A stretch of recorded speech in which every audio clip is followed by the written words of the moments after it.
Hi there, I'm John Weich, Creative Director at Uiltje Brewing Company, and today I'm sitting down with Head Brewer Mattia Mantovani to talk about our latest beer from our small batch IPA series, Should I Just Keep Chasing Penguins?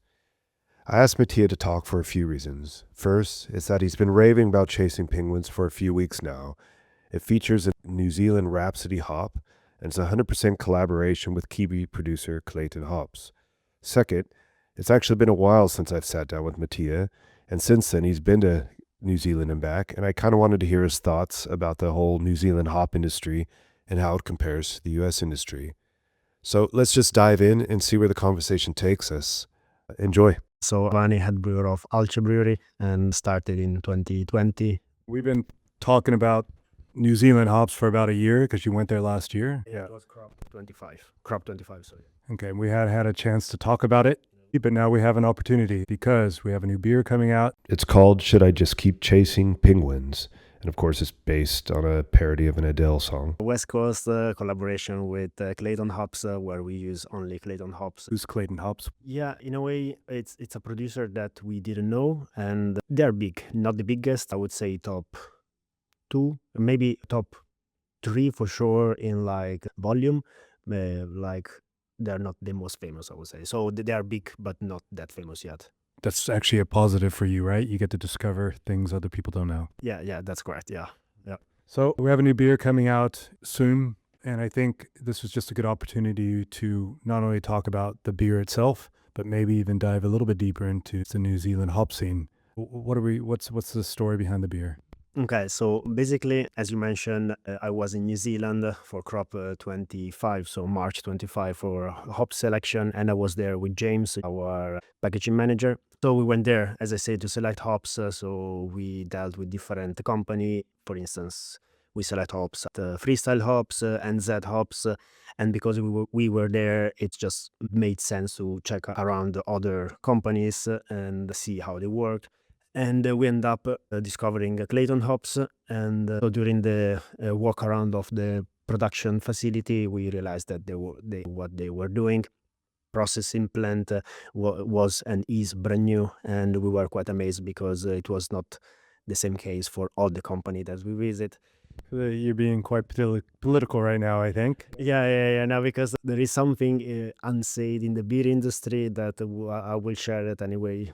I will just share it. So basically, long story short, most of the old equipment of US goes to New Zealand. So a lot of like process facility are made with old plant facility of US. So that means that if it's old in the US, it's even older in New Zealand at this moment. So it was just nice to find a company that actually invested a lot to make sure that the quality, not necessarily old machinery don't perform as new one, but of course with new equipment you can control more factors. Yeah. Because that's where you're looking at control and consistency and professionalism. Yeah. Okay, so you ran into these guys. They must have given you something you liked to get you excited. Yeah, just new machinery. When I say new, yeah, joking. No, but overall, we walk around. I was really impressed with the small brew system that they have, and the head brewer, she was really knowledgeable. And they have with this really small brewery where they brew a single like batch with a lot of different hops, and of course, everyone does it. But it was just nice to see the setup, how clean she was. Like I'm OCD, she's kind of as OCD as me. I feel like that I'm trying to sell Clayton hops. I'm not selling Clayton hops. It's just. The conversation, I started it, so I get it. You're not selling, official spoiler alert, he's not selling Clayton hops. No, so basically the day started that we seen the facility and the implant, everything brand new, everything wow. But then we spent another couple of hours driving around their field. And then we start to walk around the field. So it was actually a quite cool day. But what really stick with us was when they showcase one of their variety. It's a private variety, and when we were there it was called CIP 014, and they gave us the sample, and both James and I were really amazed about how strong the peach flavor was in that sample. So You said it was like drinking peach juice out of your hand. that's correct, exactly like that. It was just insane, especially because in New Zealand, all the New Zealand variety have some kind of dank or some white grapes. Of course, if you can pick or harvest earlier or late, and that will change. It's quite interesting, but. Early harvest most of the time have less dankness, white grapey and stuff, and this is smell like the early harvest of like random New Zealand variety, but that specific was really juicy, really peachy, really melony, and it reminded me like a really good batch of Eldorado. Eldorado is this US variety that smell like melon, peach, and yeah, remind me that, and we were there like, okay, we want to have some kg more than some kg. Back then we didn't deal with Clayton, so for them we were just a possible customer. And funnily enough, after like 4 months, 5 months, we received some sample of different variety. Of course, they wanted to showcase their brand. And in this sample, we had this CIP 014. It was still a experimental variety. It is an experimental variety, but all the experimental variety needs to go through a long procedure of years and marketing ideas, and before getting a name itself. So back then, as I said, it was called still a CIP 014. And so we got this, and we decided, okay, we should do a collab. It's a nice story. It's a nice hop itself. And now we are brewing it. And while we were making the recipe, they found a name. So now it's not called with barcode, but now it has actual name. The name is? NZ Rhapsody. So New Zealand Rhapsody, quite Bohemian Rhapsody. Definitely not Bohemian. How long has that had a name? Like a couple months, right? Officially. February. Yeah. So, yeah. We got this great hop. You're turning it into a beer, but you've done other things. It's not just a single hop beer. You've toyed with it. The reason we're having this conversation is rarely do you explain a beer with this much enthusiasm that kind of engineered to your own personal taste. So basically, it's a West Coast IPA, and West Coast IPA is my favorite style because I'm a hoppy guy. I want to showcase hops. I want to showcase high quality hops.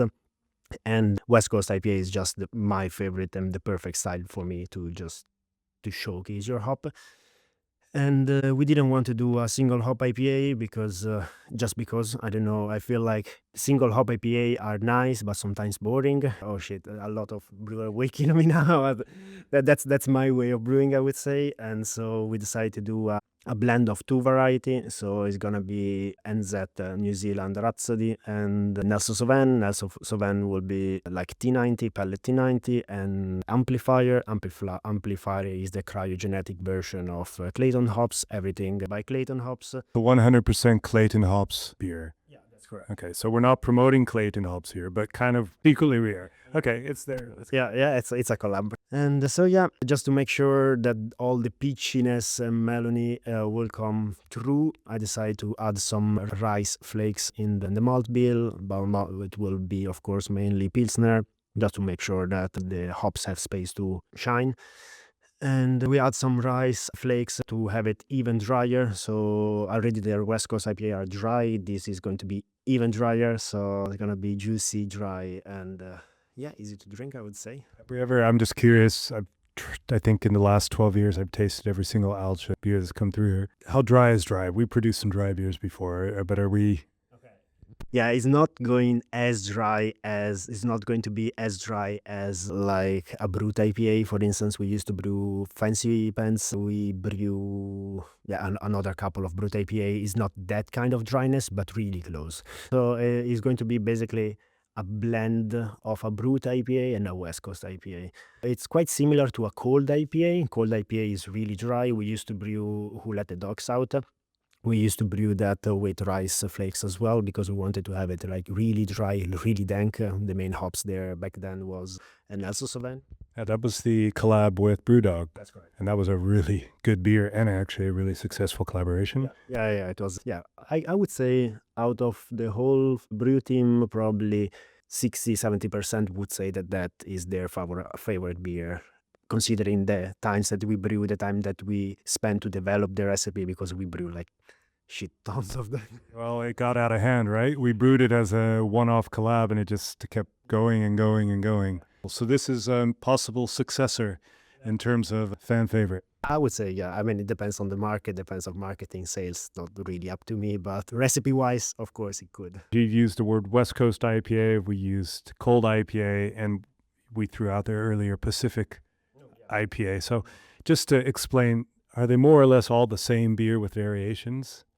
Yeah, I mean, yeah, we can name another, like probably different, 15 different styles that could lead towards the same direction. That I would say everything is an IPA, can be IPA, but I would say everything has some kind of difference. For instance, cold IPA is supposed to be brewed with lager yeast, West Coast IPA is supposed to be brewed with ale yeast. And that was the difference in between who let the dogs out, called like lager yeast. In this case, going to be ale yeast. Then, of course, you have the malt bill. So West Coast supposed to be just Pilsner, not any other addition. And some other would add like pale ale instead Pilsner. But that's just matter of the brewery itself. And then you have the option. So variety from US might be considered as a West Coast IPA. Variety from New Zealand can be considered as, I don't know, Pacific, like a blend of the two can be considered as Pacific, West Coast. It's a bit of a mess. I'm OCD, so I like to keep things organized, but in this case, simple as well. So let's call it just West Coast IPA with New Zealand varieties. So expectations are high from the brewer's floor in any case. Hey, and let's judge back because you've spoken a lot about your New Zealand trip, discoveries, and I'm just kind of curious because, again, it's the first time we've actually spoken New Zealand hops. Now we have a good excuse to do so. You were there for a couple weeks? Yeah. Yeah, so most people know the West Coast, right? The U.S., a little bit of, the European varieties and stuff like that, but let's give New Zealand the spotlight for a second. What are the good, the bad, and the ugly of New Zealand? Okay, so I would say that if you allow me, I would start because this argument, this like topic makes sense if shared together with the US point of view. And nowadays, I have quite some experience with US selection, and I've been there 2 times. You were there last year as well. And so basically, just imagine US as like a big hop producer, of course, and they have like big fields, like really, really big fields. So they can, with one field, they can produce, so one field, so one lot of hop, they can produce like several lots. So for when you go there, it's easy to do selection because, it's easier to do selection because what you smell on the leaf is what they are going to use to make your pellet. And here you have the big variety that you need to choose your producer mindfully because depending of how much effort or experience they have in the processing plant will depend the final quality of your product. So basically, long story short, big field, they process and then they have the pellet. You can do selection with the leaf, so before the pellet, because they have like big availability. So for an OCD guy like you, this is good. It's all contained. Yeah, it's good, especially if you like to know the process, like step. Everything it's easy because then you know that you can trust that company, so you don't need to smell the pellet instead the leaf, the cone, because you trust the producer. So you can smell it before, so you're there in time. You can enjoy the experience of the harvest. You select your hop, they are gonna produce and then ship it to you. In New Zealand, I would say it's more similar to Germany, so they have a lot of different field. The landscape is sometimes irregular because, of course, it's not a flat land like US in the hop area. So different landscape can lead to different flavors. So basically, can I name companies? Go ahead. Okay, cool. So basically, we were doing selection, or we were selecting hops with freestyle hops. They say is that for them it kind of useless to do a selection on leaf, on cone, because you don't know how it's going to develop along the processing step. So for them it makes more sense to do a selection on the pellet, so the final product. And this is feasible for them because they are way smaller of comparing with US. So basically whatever that they're going to harvest is going to be pellet in like weeks. What you smell and feel is what you get. You're literally feeling the hop you're buying. It's like before dry hopping for the geek, that you take some pellet and you smell it, you're like, okay, this is a nice batch, this beer is going to be nice. You can do the same couple of weeks after harvest, because the production is way smaller compared to the US. In the US, it's not the case. This is not the case, because sometimes the cone that you smell is going to be pelletized in like months. We used to work with producer that in which we selected hops in September, and the cone was processing in December. So it's something that is not feasible in the US, but for small geeky part, apparently in New Zealand it's feasible. Just to finish that talk on America, it's due to size, but does that mean there's also, you don't always get what you think you're going to get as a result? Yeah, yes and no, because as always, you need to consider that the process plant is the same, and you should trust the producer that you should try, at least if you choose that producer, you trust that producer. So you're not considering that something will happen in that time. Of course, it can happen. Everyone can make mistake, but that's something that's out of like unlucky events. Another thing, I don't want to be too geeky, but in US, when you do selection, you sit on the table, or you go in a room. They will showcase some samples. They won't tell you anything, of course, and then they will give you the analysis. When you make a choice, you can ask for more samples, but then that's it. You're gonna get the analysis. You're gonna pick one, and that's it. In New Zealand, it's more fun, because again, a smaller quantity, so they can play around, and they are literally the geeky part of the of the hop industry, because they are gonna share if that was early, mid harvest. So for OCD, this is just insane, because then you can smell Nelson Sauvin, for instance, early harvest, Nelson Sauvin mid, Nelson Sauvin late. And They communicate that. They're very transparent in what you're smelling. yeah, 100%. They love to share, actually.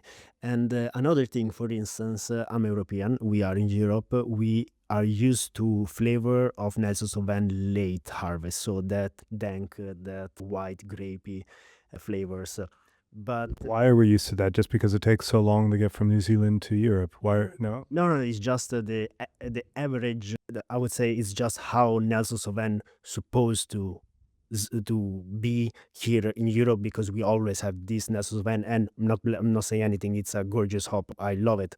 But when I was there, I discovered what Nelson Sauvin early harvest is. So Nelson Sauvin early harvest is that tropical that most of the time New Zealand hop for us European don't have. So you always want to have some New Zealand and some US to have the juiciness. Nowadays, you can do it only with New Zealand variety, because you can play with early and late harvest. You can have the tropical juiciness, and still, if you want, add the white grapey, the dankness. Do you know what I mean? It's Well, it makes me, I'm going to bring it back to Chasing Penguins, in the sense that we have a 100% West Coast IPA with 100% hops from New Zealand. Who Let the Dogs Out was 100% also 100% New Zealand variety. Okay, Yeah. there you go. It was Nectaron, it was Nelson Sauvin, and Superdelic. Let's swing back to the beginning of the discussion and maybe the end of the discussion. Just total verdict on Chasing Penguins. Again, this expectation's high. At least my personal expectations are quite high for Chasing Penguins, for all the reasons you said. But final verdict on New Zealand hops, where it is and where do you think it's going, and actually Uiltje's relationship to New Zealand hops now that you've been here and been there and established good ties.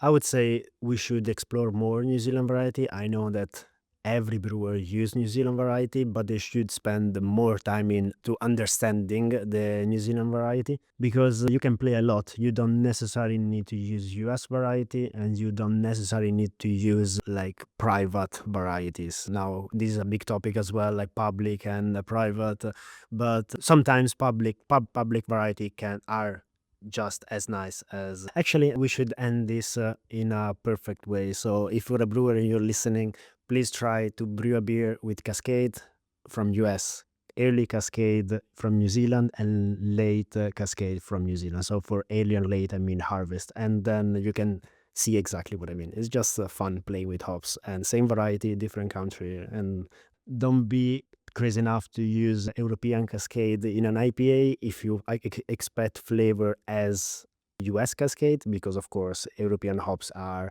slightly less intense than that US. And I'm telling this, but one of my favorite hops is Elixir from France. So read in between the line, I would say. But just do this little experiment and let me know your thoughts. Sounds like you're inviting them to contact you. You want to give your email address so there they go? Mattia at Well, you guys just send it to the normal email address at Uiltje, and it'll find its way to Mattia then. Please, again, let us know how you find the beer, and you, John, as well. Let me know what you think about the beer. Definitely will. Thanks for the time, man. Thank you. Bye-bye.